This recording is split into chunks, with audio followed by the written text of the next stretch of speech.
Hey everyone, I hope you're all doing well, and today I'm going to be showing you a complete guide on how to run The Last of Us on your PC via the PS3 emulator. So before we begin, you're going to need a few things. You're going to need a fairly powerful gaming PC running either Windows or Linux, a copy of The Last of Us, and a compatible controller. So to begin, the first thing you need to do is head to the first link in the description, which sends you to the PS3 website. You'll see this box here that says download. Just go ahead and click on it and download for your operating system.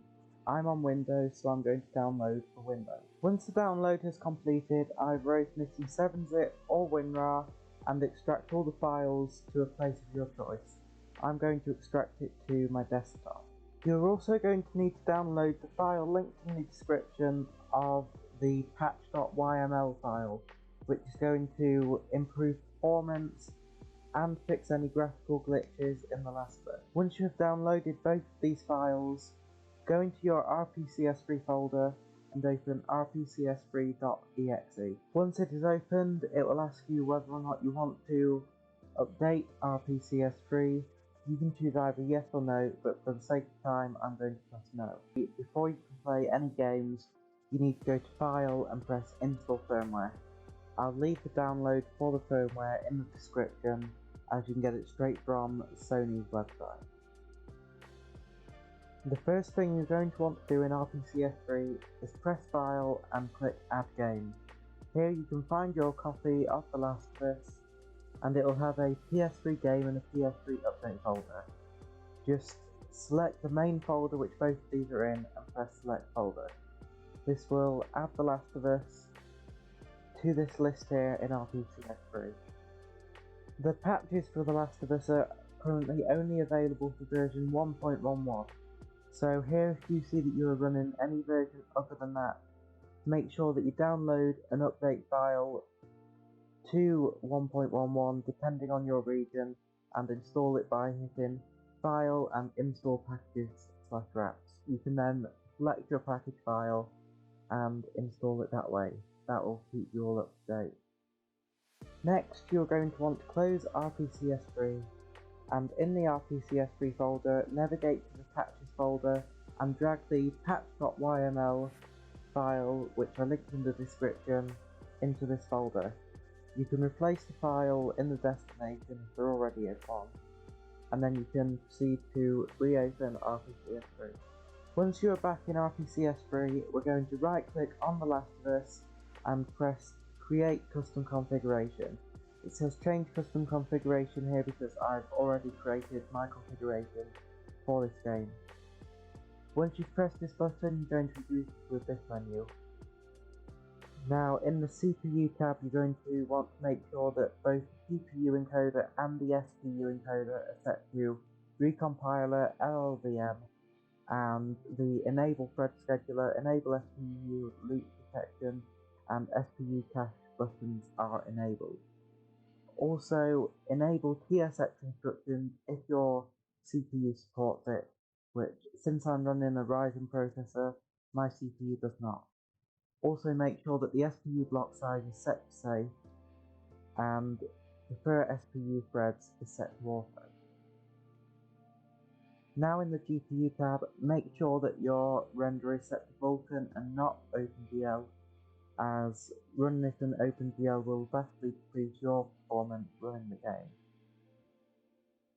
Make sure that your frame limit is set to 60. This will stop crashes in the game's menu when it reaches above 500 FPS, which causes the game to crash. And also you can keep anisotropic filter on the auto and make sure that you disable anti-aliasing. Keep the default resolution to 720p and then use the render scale bar to increase or decrease the resolution. In my case, I've got it 300% so I'm playing 4K. And if you are using resolution scale, also make sure that the resolution scale threshold is set to 1:1. In shader mode, make sure that you've selected async with shader interpreter. This is going to help improve the speed and reliability of the game. Also, VSync is optional to turn on, but it will help things like pairing if you're experiencing low FPS. And also make sure that multi-threaded RSX is enabled. You don't need to change anything in the I/O, system or network tab, so just skip straight along to advanced and make sure that debug console mode is ticked, and if you could not turn on PSX in the CPU tab, make sure that accurate RSX reservation access is enabled here. Also make sure that write depth buffers and read color buffers is enabled, as this will help a lot with graphical artifacting in the game.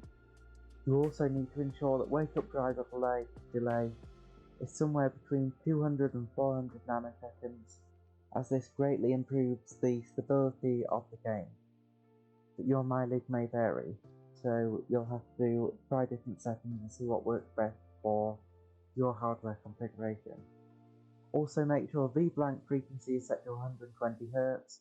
This will enable the game to run at 60 FPS, which is what we want for a smoother experience, providing that your PC can handle it. In the emulator tab, there's nothing to change here, and if you have the debug tab, which I do, but you may not, then there is nothing to change here either. So here you can just click apply and save the configuration. Now this is the main configuration for The Last of Us completed, so now we need to go to manage and click on game patches. Now you'll see The Last of Us here, and make sure that you click on the one for your region, which in my case is Europe. Now you need to make sure that these patches which I have enabled here are enabled on your machine, as this greatly improves the speed of the game and the stability, as well as visual artifacts, such as the green rain issues which people were experiencing before. Now once all of these are enabled, just go ahead and click apply and then save. Now before we can start the game, we need to go to gamepads and make sure that your gamepad is set up. In my case, I'm using an Xbox controller, or more specifically an Xbox One controller, and that shows up under X input. Now I've just connected it.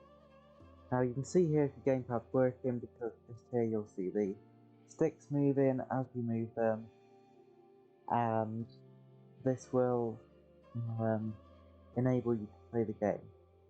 So just go ahead and click save, and then you can double click on the left wall. Now the first time that you run the game, it's highly likely that it is going to crash, and the game also needs to build an SD cache. Now the more you play the game, the faster it will run and more stable it will be.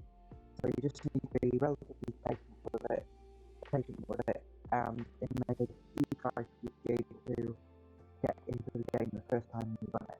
But after that, it should run just fine. You'll see here the cache shaders being loaded. The more you play the game, the longer this will take, as more shaders are being cached as you play. And now the game should begin to load. As you can see, we've got the Last of Us logo here starting, and we're currently running at anywhere between 30 and 50 FPS, although this is much lower in-game on my system, because my CPU does not have very great single-threaded performance. I'm running a Ryzen 2600 and an RTX 3070 in my rig. And as you can see, we've now got to the main menu, and we can go ahead and play the game. If you want to get into full screen mode, hold down Alt press Enter, and that will get you into full screen.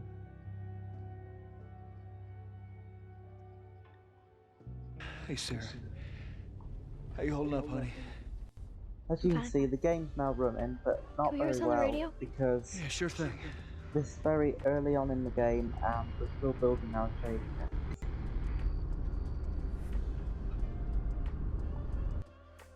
Now you can tamper around with the settings and see what works best for your hardware configuration, and hopefully you'll have a great time playing The Last of Us on your PC. If you want to add any other games to the emulator, just as we did before, you can add games here providing you've got the files for them. Now I hope this video has been helpful to you all. Please like and subscribe if you liked the video, dislike if you didn't, and I'll see you in the next one.